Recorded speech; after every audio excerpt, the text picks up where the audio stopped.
السلام عليكم. بنحاول النهارده نعمل فلوج من مصر اهوت. جيت قابلت زين حبيبي ازيك بقى. صديقي الجديد هنا. زين برضه يوتيوبر، برضه هو بيعمل يعني بيعمل فلوجز وفيديوهات مختلفة، فان شاء الله تدخلوا على القناة بتاعته وتشتركوا هناك. المفروض ان احنا اتفقنا ان احنا نروح على على الاهرامات، وهناك بنصور من جوه الاهرامات ومن بره. رحنا هناك للاسف قطعنا التذاكر وجينا ندخل، قالوا لنا ممنوع التصوير، لازم تصريح عشان التصوير. عشان نجيب التصريح قالنا تروح على اسم الهرم. فافتكرنا بقى الموضوع سهل، رحنا على اسم، فهناك قال لي مش عارف هتروح في مكان تاني وهتدفع رسوم مش عارف كام، 8000 جنيه باين، وهترجع تدفع رسوم عندهم. فموضوع يعني احنا غيرنا الخطة ورحنا رايحين دلوقتي جنينة الأسماك أنا والجار. ان شاء الله نلحق. المفروض انها بتقفل الساعة 4:30، الساعة دلوقتي 3:30. نحاول نصور بقى شوية شوتس حلوة كده. احنا هنا في محطة الأوبرا مترو. المفروض بقى هنطلب تاكسي عشان نلحق هناك نروح. دلوقتي زين المفروض ان هو بيطلب تاكسي، فلقى اقرب حاجة في اوبر وكريم صح؟ وفي سكوتر.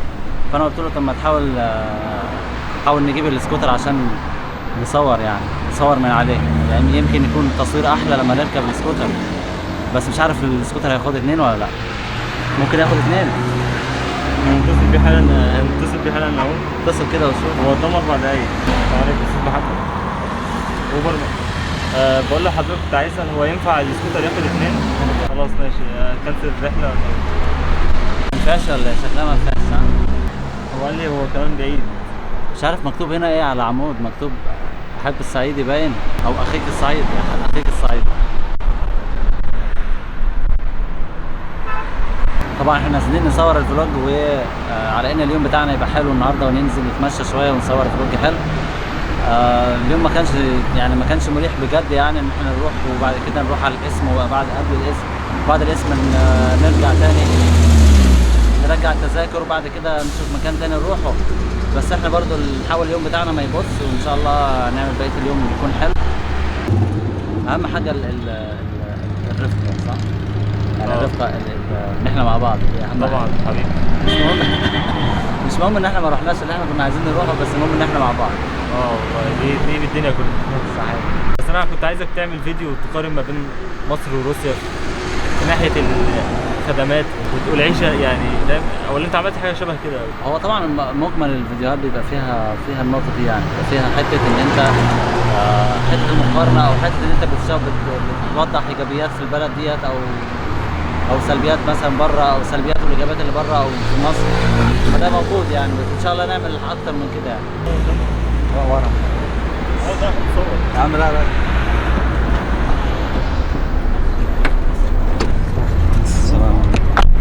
ممكن افتح الشباك عادي ولا اتفضل.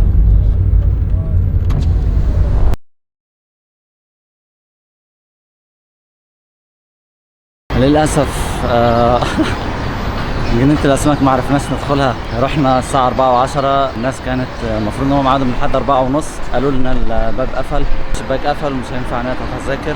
لا الصراحه يا جماعه اتضايقنا شوية الصراحة، بس خلاص يعني الدنيا مش ماشيه معانا، فقالت تعذرونا وتحاولوا، يعني فاهم؟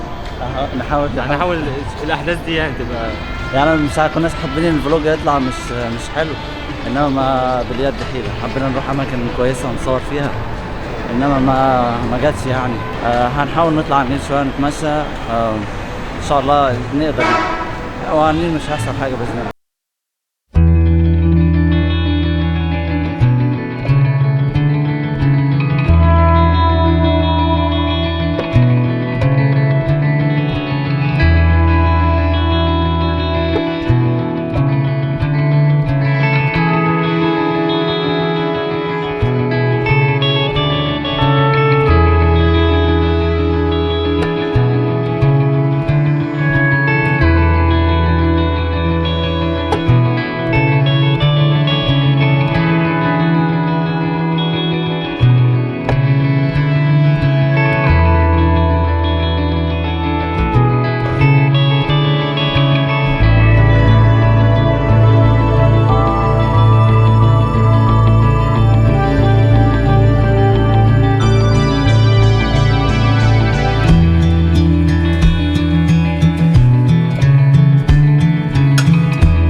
هو الفلوج وليه بتعمل فلوج؟ الفلوج عباره عن جاي اولا من حاجه اسمها فيديو بلوج، يعني اختصار فيديو بلوج. هم خدوا اول حاجه، اول كلمه من فيديو وبلوج، يعني تسمعوا فيه بلوجرز دول هم اللي بيدونوا ويطلعوا منها حاجه زي ستوري، يعني او يعني حاجه احداث. مش انتوا بتشوفوا مسلسلات بيبقى فيها الحلقه الجايه بيبقى فيها تشويقه او كده، فهي دي فكره الفلوج. انت بتصور يومك وبتسرد فيه الاحداث. طب هل هو نوع واحد ولا في انواع مختلفه؟ لا اكيد في انواع من الفلوجز. في فلوجز مجرد بس بتصور يومك، في فلوج بتسافر فيه، بتصور اماكن يعني جديده، اماكن جديده وناس جديده. بالظبط. في فلوج دي اي واي لو تسمع عنه، اللي هو اختصار دو ات يور سيلف، يعني يعملها بنفسك. يعني مثلا زي حاجه زي الجيمبل ده، في ناس يوتيوبرز بيعملوه مثلا من غير ما يشتروه، بيجيبوا ماتيريالز وحاجات بيركبوها مع بعض وبيبقى ارخص من ما تشتريه من امازون او حاجه زي كده يعني. انا في العموم الفلوج يعني بالنسبه لي انا بعتبره يعني الناس بتنقل خبراتها لبعضها، تمام، بتنقل حاجه هو يعني بقيه البشر مش موجودين فيها. يعني مثلا اذا كنت انت في مكان مختلف عني، او انت مثلا رحت مكان مختلف انا مش موجود فيه، فبتقدر تعمل الفلوج بتاعك وتوريني الحاجه الجديده اللي انت بتشوفها او الناس الجديده اللي انت بتشوفها بالعادات والتقاليد.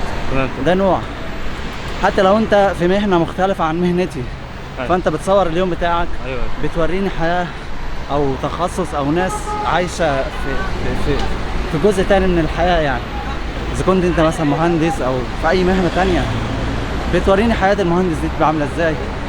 يعني انت حتى لما الفرد الواحد لما بيغير المهنه بتاعته اكتر من مره، لو الكارير شيفت، بيلاقي نفسه حياته بتتغير بشكل اكتر من مره. احنا فين بعيد عن الناس. طب يلا نطلع. الشخص الواحد لما بيغير المهنه بتاعته فحياته بتتغير اكتر من مره. يعني انت لو اشتغلت النهارده دكتور وحاولت ان انت تغير مثلا تشتغل تنقل البيزنس مثلا، فشكل حياتك انت بيتغير.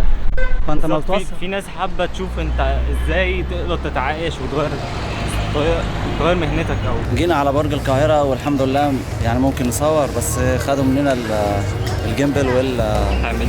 الجيمبل والميكروفون، وعشان مش عارف عشان ايه، بس هو خدوا مش عارف بقى الفلوج هيطلع ازاي. معلش بقى لو الصوره اهتزت كذا مره كده سامحونا، انما ربنا ييسر يعني. ان شاء الله تطلع كويس باذن الله. عشان احنا بنتعب، يعني شوف ضياء بيتعب. لفينا كم مكان النهارده، وده المكان الوحيد المسموح فيه. احنا تقريبا لفينا مصر، معظم مصر.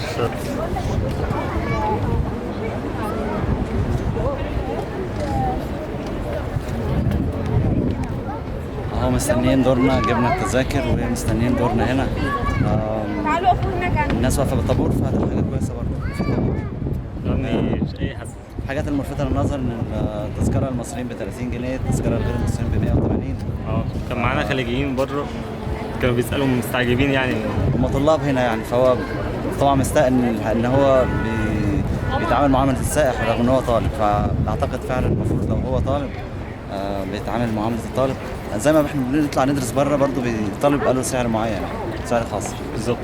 المفروض دلوقتي واقفين في الطابور عامل زي زجزاج كده، فكل مجموعه تدخل كل 10 دقايق او كل ربع ساعه بتدخل مجموعه، فربنا ييسر يا رب.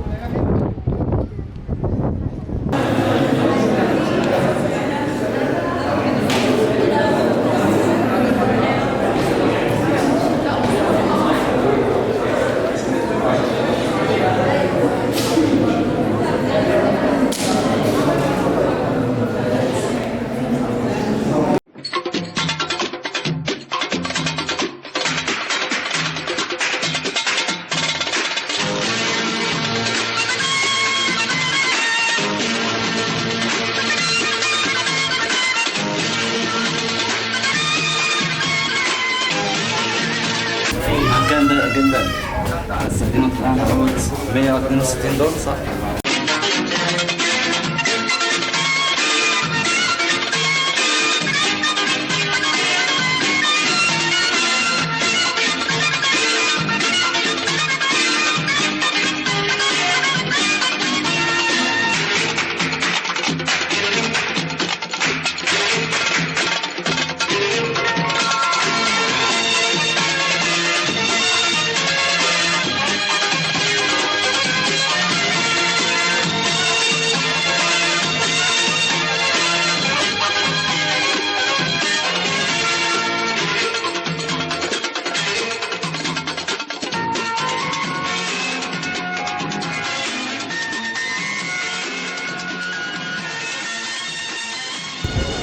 حلو البرج. رائع رائع. انا سرحت اصلا في المنظر الخيالي ده.